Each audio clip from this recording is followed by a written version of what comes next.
Avant de plonger dans cette histoire incroyable, pensez à vous abonner à la chaîne et à activer la cloche. Ici, chaque récit a quelque chose à dire, et vous ne voudrez pas en manquer un seul. Des criminels l'ont humilié, sans savoir qu'il était un ancien tueur à gages. Dans la banlieue tranquille de Clearwater, au sud de l'Arizona, les jours se ressemblaient et s'écoulaient avec lenteur. Le soleil tapait fort, mais les brises du soir rendaient l'air supportable.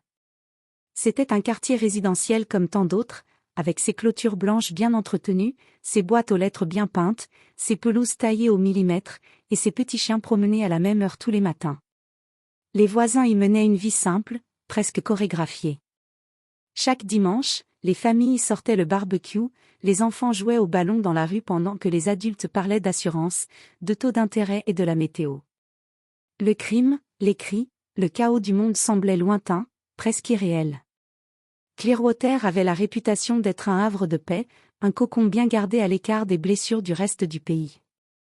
Et au bout de la rue West Juniper Lane, dans une maison discrète, au toit légèrement incliné et au jardin modeste mais toujours impeccable, vivait Nathan Brox. Nathan était un homme que l'on remarquait peu, mais que personne n'ignorait complètement. Grand, large d'épaules malgré les années, il marchait droit, d'un pas tranquille mais ferme. Son visage, marqué par le temps, portait une barbe grisonnante soigneusement taillée. Ses yeux, d'un gris froid, semblaient parfois regarder à travers les choses.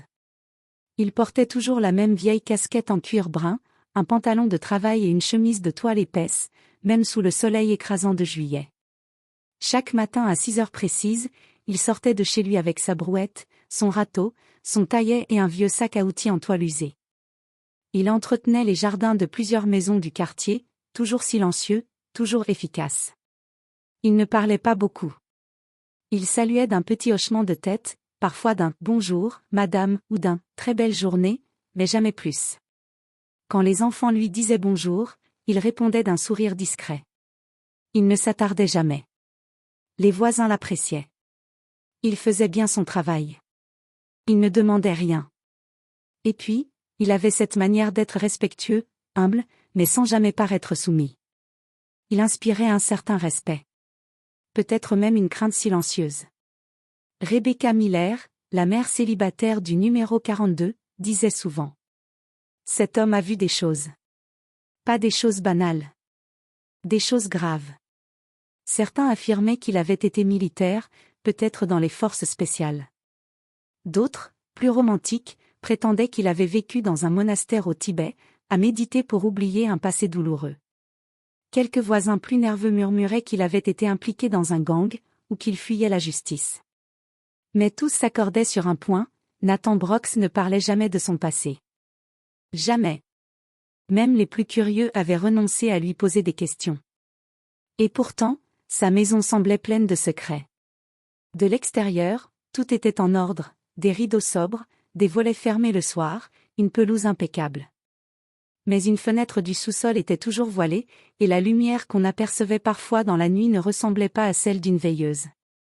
À l'intérieur, dans une pièce qu'il n'ouvrait jamais aux rares visiteurs, se trouvait un parquet légèrement décollé. Sous ce parquet, un coffre enterré, scellé par des années d'oubli volontaire.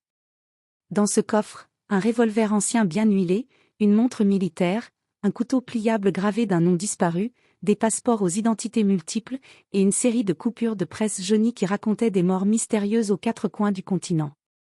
C'était le sanctuaire de son passé. Un passé que Nathan portait en silence. Un passé lourd de sang. Il y a 25 ans, Nathan Brox n'était pas un simple jardinier au dos voûté par les années. Dans les cercles les plus sombres du crime organisé, il était une légende. Un nom que l'on murmurait dans les caves de Brooklyn, dans les ruelles de Medellín, ou dans les casinos de Macao. Un nom qui faisait frissonner les chefs de cartel et les généraux corrompus. Le loup gris. Un pseudonyme né dans le sang et la discrétion. Nathan était ce que l'on appelait un « nettoyeur ». Un professionnel des assassinats complexes, des cibles intouchables, des missions classées impossibles. Il ne ratait jamais. Il observait. Il planifiait. Et il frappait. Toujours une fois. Toujours fatalement. Il ne parlait jamais à ses cibles. Il ne laissait jamais de traces. Seulement un motif récurrent, comme une signature involontaire, un silence brutal, comme si le monde s'arrêtait une seconde avant que la vie ne quitte le corps de sa proie. Il avait travaillé pour les familles italiennes de New York, pour les narcos de Miami, pour les cartels de Sinaloa, et même pour des groupes paramilitaires en Amérique du Sud, où la mort était un simple outil politique. Il n'était ni loyal, ni traître. Il était un fantôme alloué, un prédateur solitaire. Mais le loup gris n'était pas né tueur. Il était devenu une arme par nécessité. Puis, un jour, l'imprévisible se produisit, il tomba amoureux. Elle s'appelait Elena, une médecin humanitaire qu'il rencontra au Venezuela lors d'une opération clandestine. Elle ignorait tout de sa vraie vie. Et il lui cacha tout, jusqu'au jour où ils décidèrent de fuir ensemble. Loin du sang. Loin des commanditaires. Ils se marièrent en secret et s'installèrent brièvement dans un petit village en Colombie, croyant avoir semé les ombres. Mais personne n'échappe à ce monde. Un matin, un message codé lui parvint, l'organisation qu'il avait formée l'avait découvert. Il l'avait vendu au cartel. Une trahison. Une punition pour avoir quitté la voie. Quelques jours plus tard, Elena fut tuée dans un attentat visant Nathan. Une voiture piégée. Son corps ne fut jamais retrouvé entier. Ce fut le dernier jour du loup gris. Il mit le feu à ce qu'il restait de sa cache. Disparut dans les montagnes. Et effaça jusqu'à son nom. Durant des années, il voyagea sous différentes identités, dormant dans des gares, vivant dans des motels, refaisant surface seulement pour disparaître à nouveau. Puis un jour, il trouva Clearwater sur une carte. Une ville banale. Oubliée. Calme.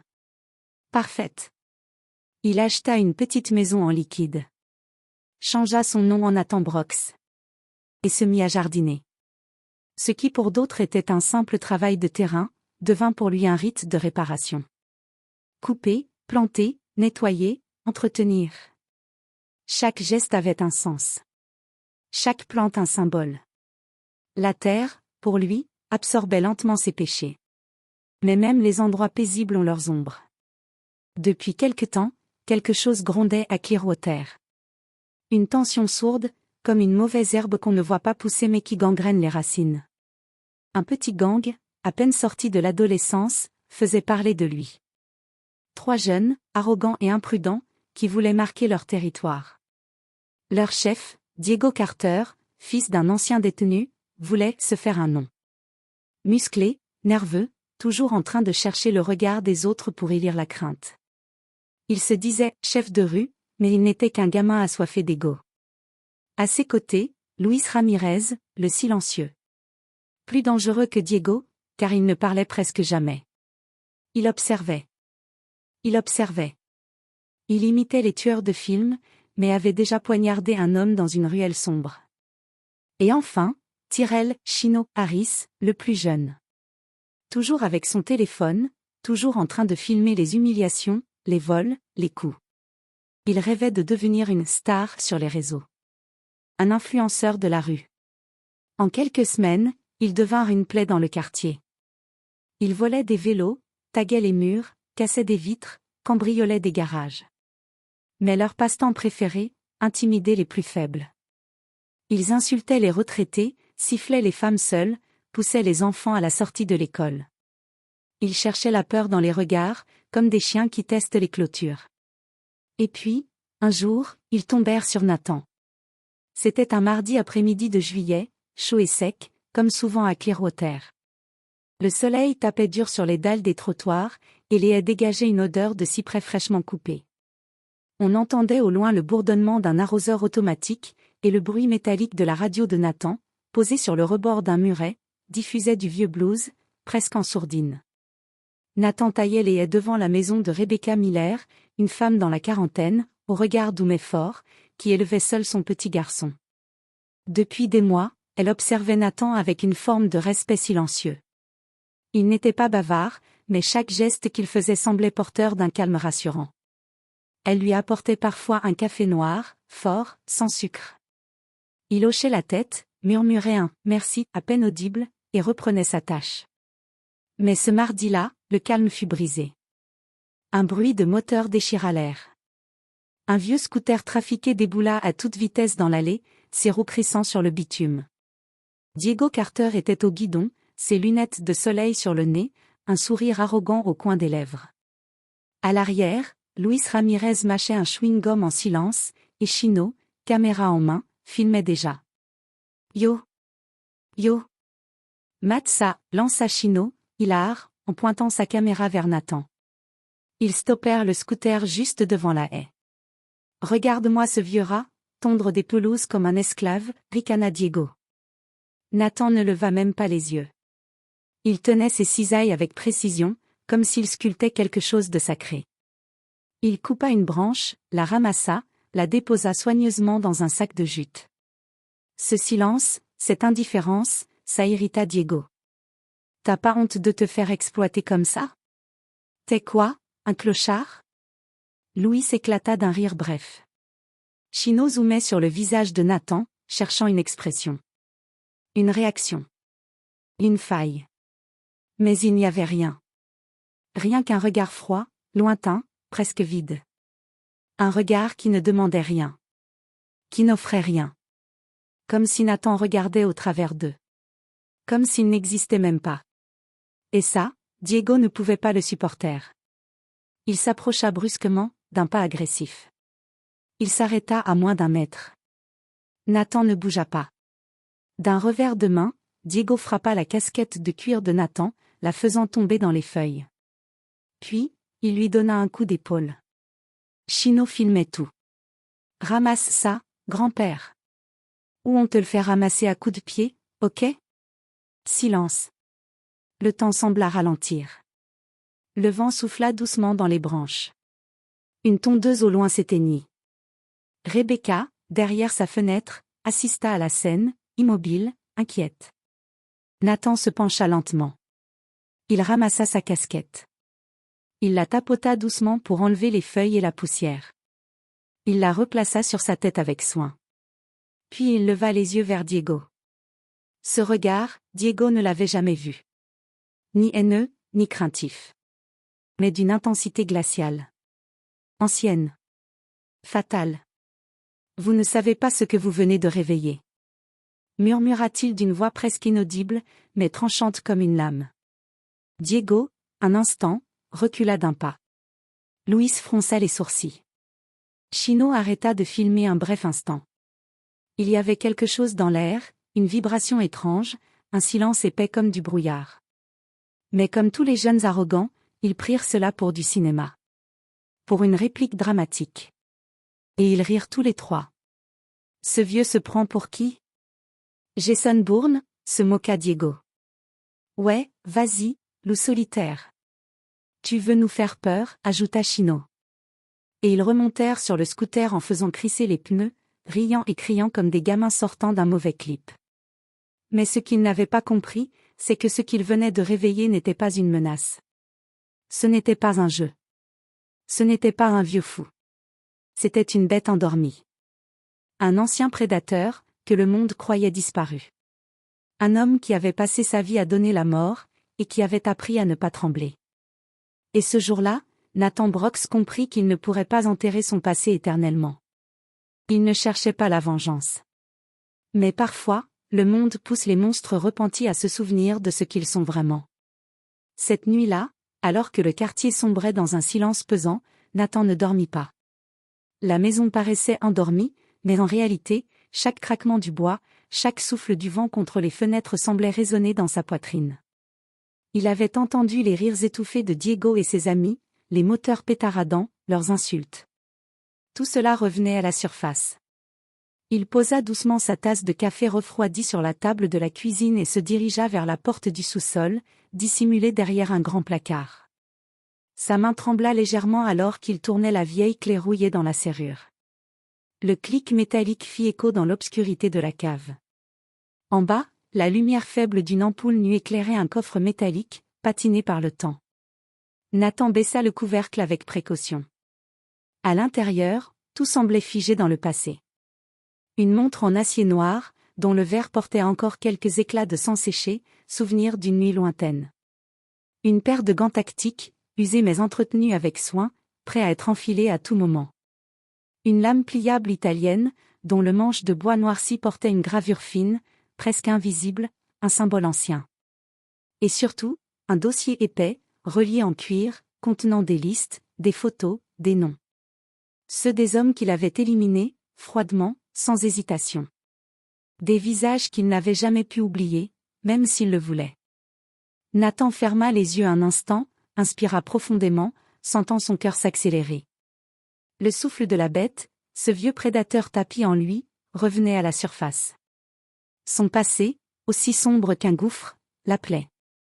Mais cette fois, ce ne serait pas pour tuer. Non. Cette fois, il allait enseigner. 2 jours plus tard, la nuit avait encore une fois étendu son manteau noir sur Clearwater. À minuit, Diego, Luis et Chino, grisés par leur audace et leur réussite récente, décidèrent de passer à l'étape suivante, cambrioler la maison de Nathan, le vieux jardinier, pour le filmer et le ridiculiser une bonne fois pour toutes. Ils s'approchèrent en silence, évitant les lampadaires, profitant de l'obscurité complice. Ils connaissaient bien la maison depuis des jours, l'avaient surveillée, guettée. L'arrière semblait la partie la plus accessible. Ils forcèrent une fenêtre laissée entr'ouverte. Luis glissa à l'intérieur en premier, suivi de près par Diego et Chino, qui tenaient toujours son téléphone allumé, prêt à filmer chaque instant. Mais dès qu'ils posèrent un pied dans le salon, un cliquetis sec retentit. La porte par laquelle ils étaient entrés se referma brutalement derrière eux, un verrou tombant avec un bruit métallique qu'on ne pouvait plus ignorer. Les lumières s'éteignirent soudain, plongeant la pièce dans un noir absolu. Un silence de plomb s'abattit, seulement troublé par leur respiration rapide et les battements affolés de leur cœur. Puis, dans ce silence, une voix grave, profonde, calme, résonna dans la pénombre. « Vous êtes dans ma tanière, maintenant. » Un frisson glacé parcourut leurs échines. Dans l'obscurité, des ombres se mouvèrent avec une précision effrayante. Nathan se déplaçait comme une ombre silencieuse, invisible, rapide, implacable. Il neutralisa un à un les intrus, sans un bruit, avec une efficacité chirurgicale. Pas de coups inutiles, pas de colère visible. Juste la froideur d'un homme qui connaît la mort comme une vieille amie. Les mains liées, les téléphones confisqués, ils étaient désormais à sa merci.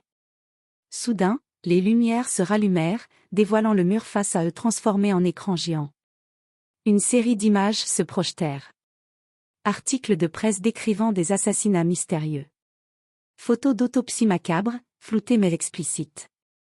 Documents classifiés, c'est les top secrets. Nathan se tenait devant eux, calme, imposant. D'une voix ferme, il parla, sans colère, sans haine, mais avec la force de celui qui a tout vu, tout vécu. J'étais tueur à gages. Le loup gris. J'ai vu des hommes comme vous supplier pour leur vie, pleurer, implorer la pitié. J'ai vu la peur dévorer leurs âmes avant que la mort ne les prenne. Il fit une pause, laissant le poids de ses mots s'imprégner. Je vous laisse partir vivant.